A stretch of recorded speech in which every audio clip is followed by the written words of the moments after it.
reading comes out of John chapter 11 this morning.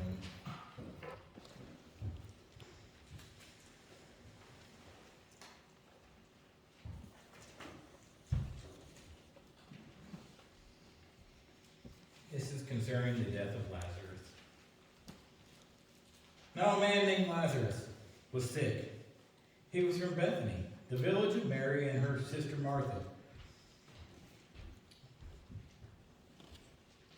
And this is the Mary whose brother Lazarus was now sick, was the same one who poured perfume on the Lord and wiped his feet with her hair.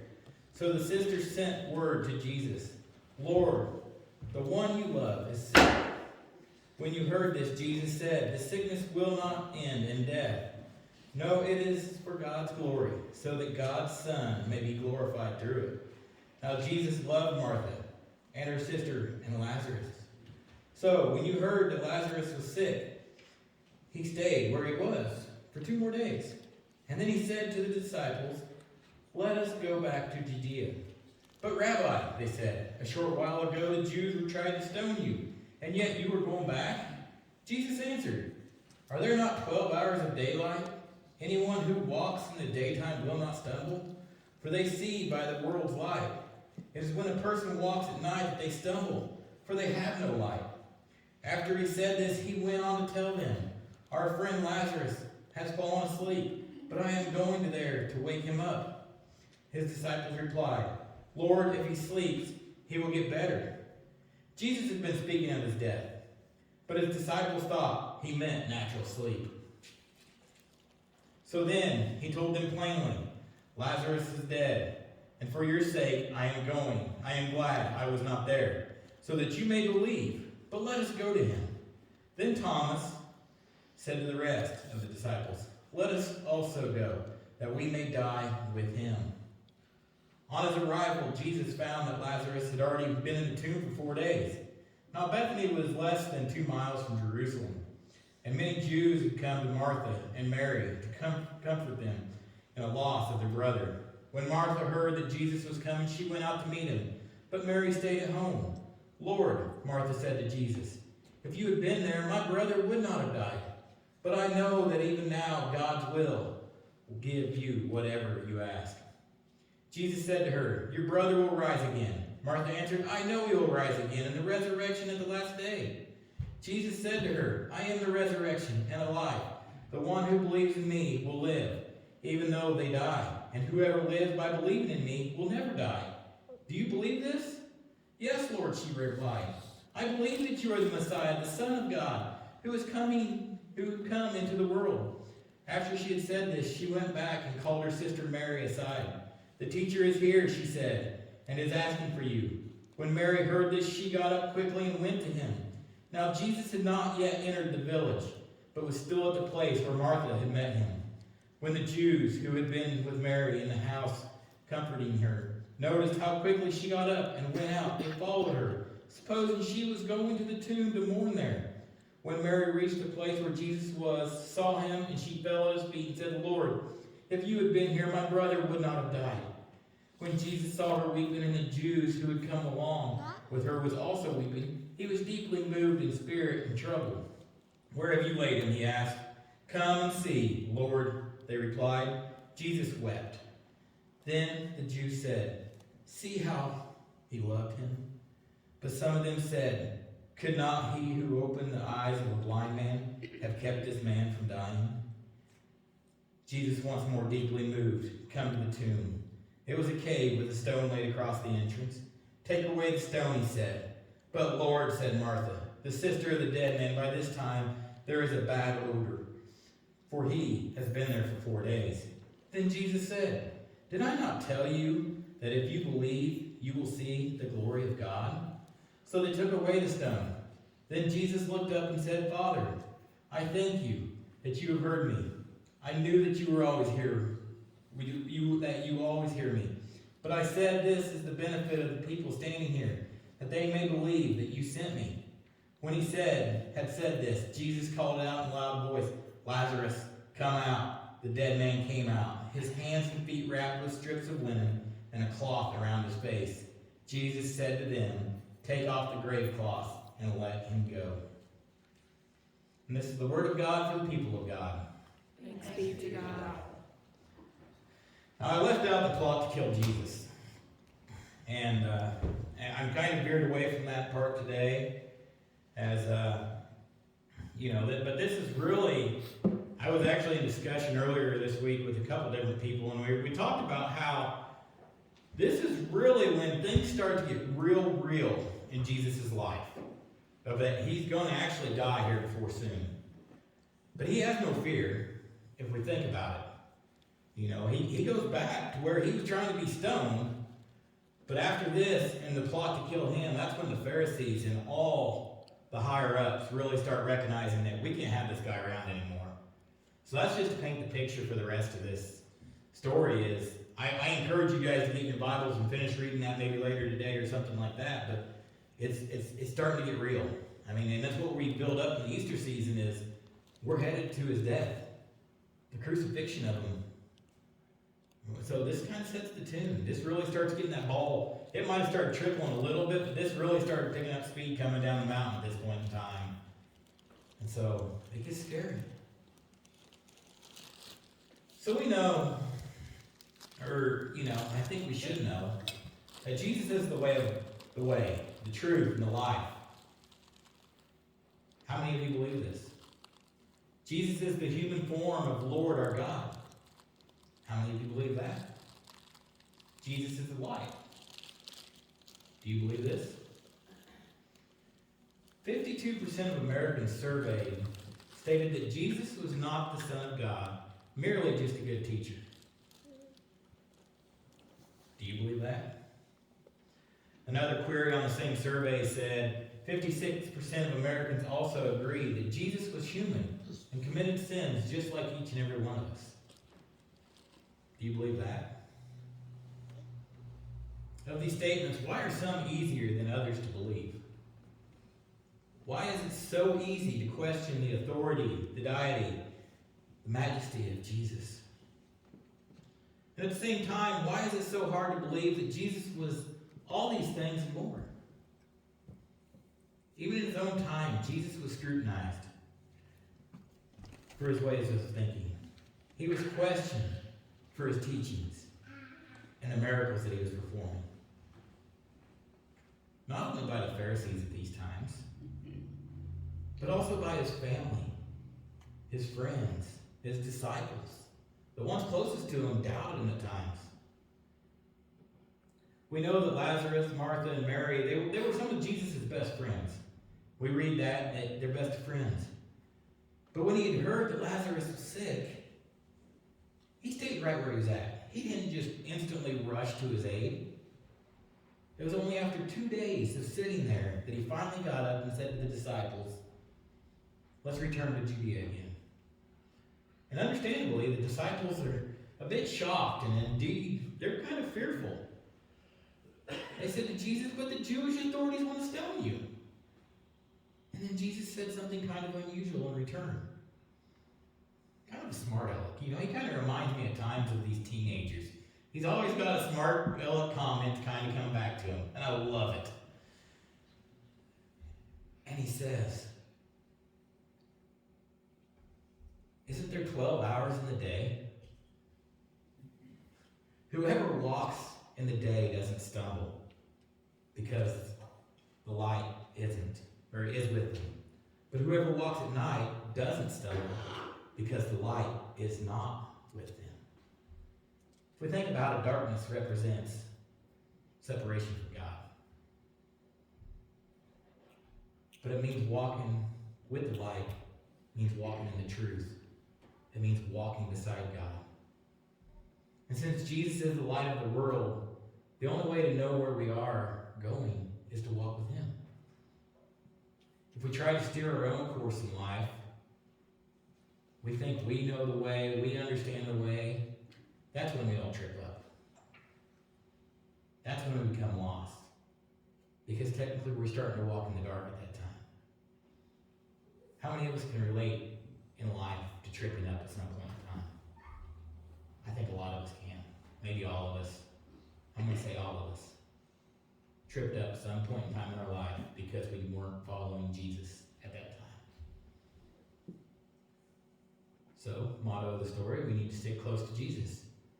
We need to seek his situation, or seek his face in the situations that we have times of struggle. We need to face him. Even if it means days or years in our lives go by in puzzlement, and it seems like nothing's going on. We just got to keep on believing in him. Sometimes he doesn't give it to us right away. Sometimes it takes years. But eventually we will come out in the right place in the end. And so despite the dangers that present itself to him and to them, the disciples basically, or Jesus says to his disciples, okay, it's time to hit the road. It's time to go wake Lazarus up. And after some more conversation, old Thomas steps up to bat, actually, and says to the other disciples, let us go so that we may die as well. Now, it's pretty astounding in my eyes that Thomas actually spoke up at that time. Because if anybody knows the Bible and they keep reading about Thomas, what do we know about Thomas? He's the one that says, after the resurrection of Jesus, unless I see the nail marks in your hands, and I put my finger in them, or I can put my hand into your side, I won't believe. But what we hear of Thomas is that he actually does believe. He actually says, I am loyal to you, Jesus. I will follow you. So let us go, so that we may die as well. In other words, if we go with Jesus, even if it is going into the jaws of death, we know we're going to face death. We will be walking in the light with him. We will be living with the will of God at that time. Now, anybody here know who Arthur Blessed is? Anybody that name ring a bell to anybody in here? Okay. Well, he's the guy that carried this large wooden cross to every continent over the world over a 40-year period of time. But before he left, he had this call in his mind. He's like, Lord wants me to do this. And so he got a cross, and he was going to witness the good news everywhere while dragging this cross with him. But he suffered an aneurysm. He was sitting there laying in a hospital bed, completely stunned and puzzled of like, Lord, why did this happen to me? You wanted me to go out there, and now I'm laying in the bed. So he started to pray. You instructed me to walk across this world, to carry this cross, to spread your good news. And yet I'm supposed to leave in a few days, and the doctor said that he couldn't. Because if he did, ultimately he would die. Well, he decided rather than to die within the walls of that hospital, that if he died, he would be dying with the will of God. He'd be out doing God's will. So he got out of the hospital bed, and he went and got his cross, and started walking. 40 years later, he finished. I get the feeling that this is kind of what Thomas was feeling the day he decided to go with Jesus. In today's gospel lesson, he was like, he might put us into dangerous situations, but we need to follow Jesus. Even though that there's a good chance that they could be killed right alongside him. When Jesus and his disciples finally arrived 2 miles outside of Jerusalem, this is where he was, it was in the city of Bethany, and that's where he was met by Martha. Martha said to Jesus, Lord, if you had been here, my brother wouldn't have died. Even now, I know whatever you ask, God will give you. And so Jesus replied, your brother will rise again. And she replied, I know that he will rise in the resurrection on the last day. And old Jesus said to her, I am the resurrection and the life. Whoever believes in me will live even though they die. Everyone who lives and believes in me will never die. When Jesus says, I am, He is saying that he is God, right there, point in time. I am is God's name. If we think back to old time testaments, I am is God's name. It used to be I am he, and there was some confusion about, I think it was Moses that talked about, well, there might be some confusion that I'm trying to portray him, and so it's just I am. But he's also saying that the resurrection of the dead isn't just some far-off thing that'll happen someday in the future. The resurrection of the day is happening now for each and every one of us that believes. As one scholar put it, the resurrection just isn't a doctrine anymore. It isn't just a future fact. It's a person. And here he is standing in front of Martha at this point in time. And he comes and he stands in front of you. He comes to stand in front of me. But when Jesus declared to Martha that I am the resurrection of the life, whoever believes in me will live even though they die, everyone does that. Everyone who lives in him will never die. But he finished this with a question. Do you believe this? How we answer that question determines how we will live the rest of our lives. How we answer this question determines whether or not we'll be resurrected or not from the dead in the end. And thus transformed and given the new birth which Jesus spoke about with Nicodemus in John chapter 3. How we answer this question determines whether or not we'll be like the Samaritan women at the well in John chapter 4. Or how about this in chapter 9? Maybe we'll be like that blind man who, because of Jesus, was able to say, I was blind, but now I can see. Martha made the confession of faith, standing and looking at the light of the world as she stood in the midst of such tragedy, chaos, and pain, and the darkness that she was facing. Martha replied, Yes, Lord, I believe that you are Christ, God's Son, the one who is coming into the world. And with that, Martha excitedly goes off and tells her sister that Jesus has arrived. So when Jesus sees Mary and the Jews who had come crying for her, and was crying, and they told Jesus, he was really deeply disturbed. We heard about how he was deeply moved. And in verse 35, we were told that Jesus, quote unquote God, Jesus is God, right? He started to cry.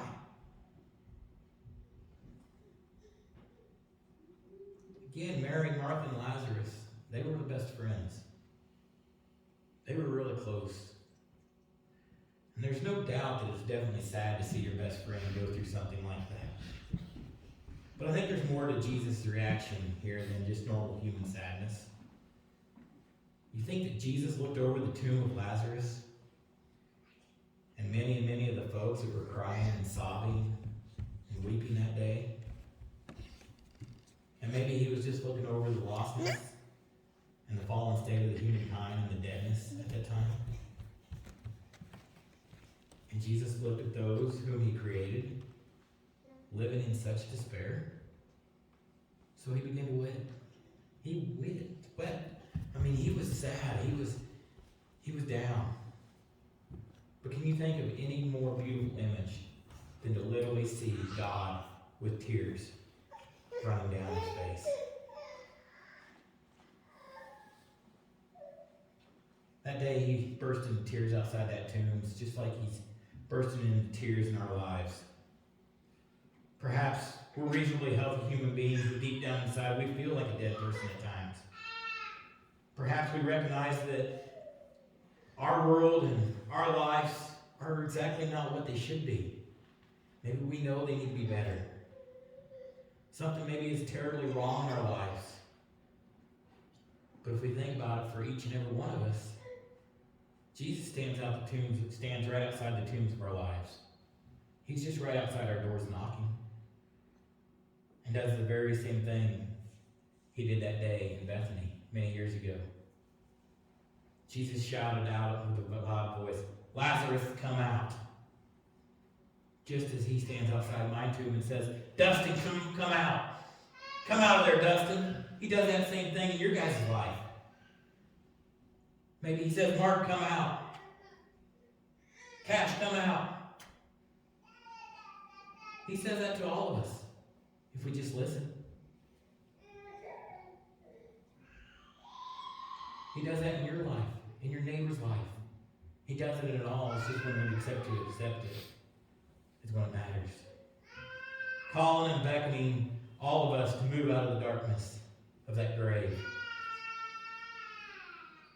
into the light with the relationship with God. And when we heed Jesus' call on our lives, we come covered in grave cloths. Grave cloths which then will come off of us, and we learn how to walk, and we learn how to follow him at that time. And the part I left out is where it starts getting nasty. It's in verse 46 that we learn that a lot of the people that was there that day went to the Pharisees. And they started telling them exactly what Jesus had done. And so they called this big meeting with the chief priests and the Pharisees and everything like that. What are we to do? This man is doing miraculous signs. If we let him go on like this, everyone's going to believe in him. And we know the Romans will come and take away both our temple and all of our people. And so we're told that Caiaphas, who was one of the high priests, said prophetically, it is better for one man to die for then the people. Better for one man to die for the people rather than the whole nation be destroyed. They thought essentially he was going to destroy that nation after that day. And so then on, the plot thickened. It started to brew to kill him. On that day, the disciples will see a far greater sign of than a raising of Lazarus. At the tomb of Lazarus, death is denied for a time.